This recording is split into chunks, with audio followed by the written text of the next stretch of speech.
ओम भगवते वासुदेवाय नमः। जय श्री कृष्णा। पीपल देवताय नमः। आज मैं आपको वैशाख माह में पीपल सींचने की कहानी के बारे में बताती हूँ। वैशाख स्नान और वैशाख माह में पीपल पूजा कैसे करते हैं और पीपल को किस तरह से सींचते हैं, यानी कि पीपल को सुबह उठकर पानी देने जाना, उसकी प्रदक्षिणा करनी, उसके बारे में। एक नगर में एक लकड़हारा और उसकी पत्नी दोनों रहते थे।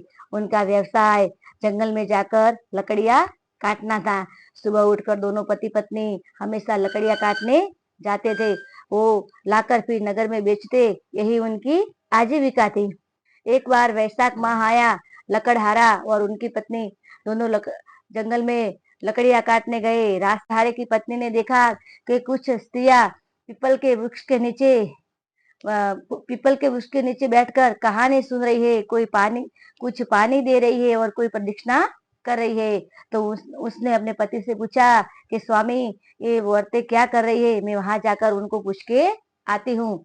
तो लकड़हारे की पत्नी वहां जाकर पूछने लगी कि बहनों, आप क्या कर रही हो। तो उनमें से एक औरत बोली कि वैशाख माह शुरू हो गया है, तो हम आज से पीपल देव की पूजा कर रहे हैं, विष्णु भगवान के नाम का व्रत कर रहे हैं और वैशाख स्नान कर रहे।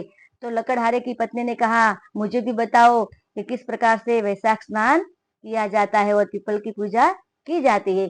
तो उनमें से उसने कहा, बहन, सुबह सूर्योदय से पहले उठना है, नहा धोकर पवित्र होना है और स्वच्छ कपड़े पहनकर भगवान विष्णु का नाम लेकर हमें पीपल के वृक्ष की पूजा करनी है।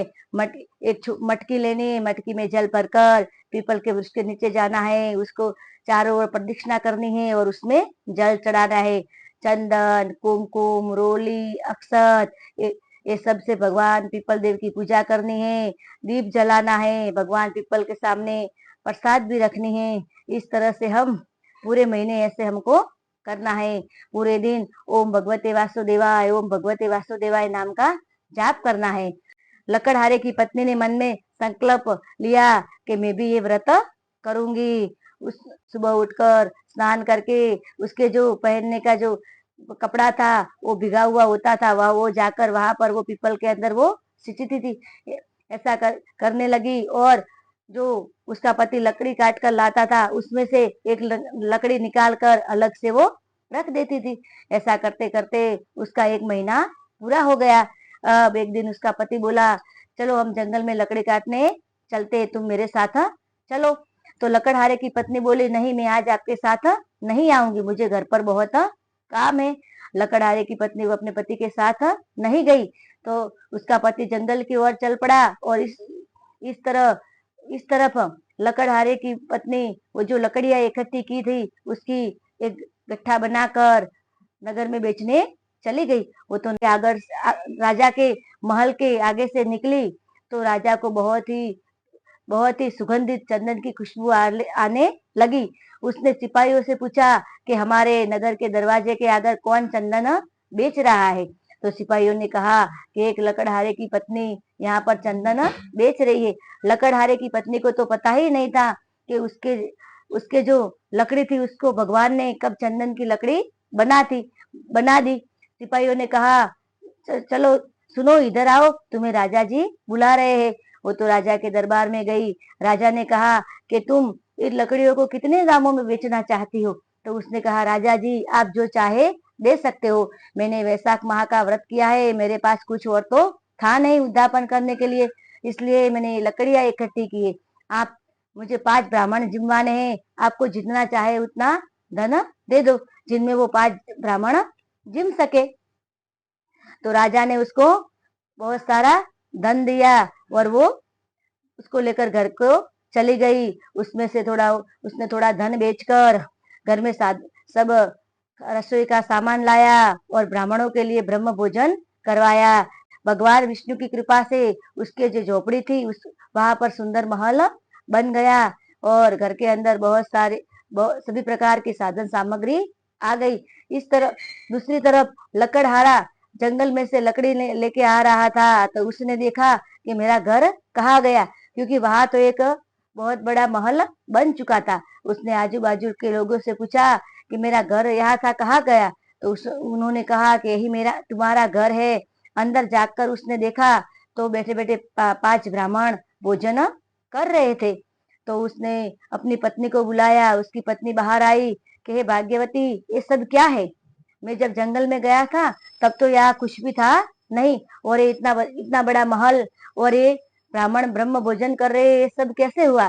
तब उसने कहा, स्वामी आपको पता नहीं है, मैंने मनोमन भगवान विष्णु के वैशाख महास्नान और पीपल पूजने की पीपल पूजने का संकल्प लिया था, जिसकी जिसके प्रताप से भगवान विष्णु मुझ पर प्रसन्न हुए। आप जो लकड़ियां लाते थे उसमें से मैं एक लकड़ी अलग से रख देती थी, और जब मुझे आज उद्यापन करना था तो मैं नगर में बेचने गई तो राजा ने मुझे बुलाया कि इन लकड़ियों को तुम कितने दामों में बेचना चाहती हो? तो मैंने कहा, राजा जी आपको जो देना हो आप दे दो। तो उन्होंने मुझको बहुत सारी स्वर्ण मुद्राएं दी और मुझसे लकड़ी खरीद ली, जिससे मैं सब कुछ कर पाई हूँ। ये सब कुछ भगवान विष्णु की कृपा से और पीपल देवता की कृपा से हुई है। मैंने तो कुछ भी नहीं किया। मैं तो मटकी भर पानी लेके भी नहीं गई, सिर्फ स्नान किया है। और जो मेरे भिगे हुए कपड़े थे उनका जो छेड़ा था उसको निचोड़ कर मैंने पीपल को सींचा है। मगर मेरे मन में भगवान विष्णु के प्रति और पीपल देवता के प्रति सच्ची भक्ति थी, उसके कारण भगवान मुझ पर प्रसन्न हुए और मुझको ये सब दिया है। उसका पति तो भगवान विष्णु को बहुत प्रार्थना करने लगा।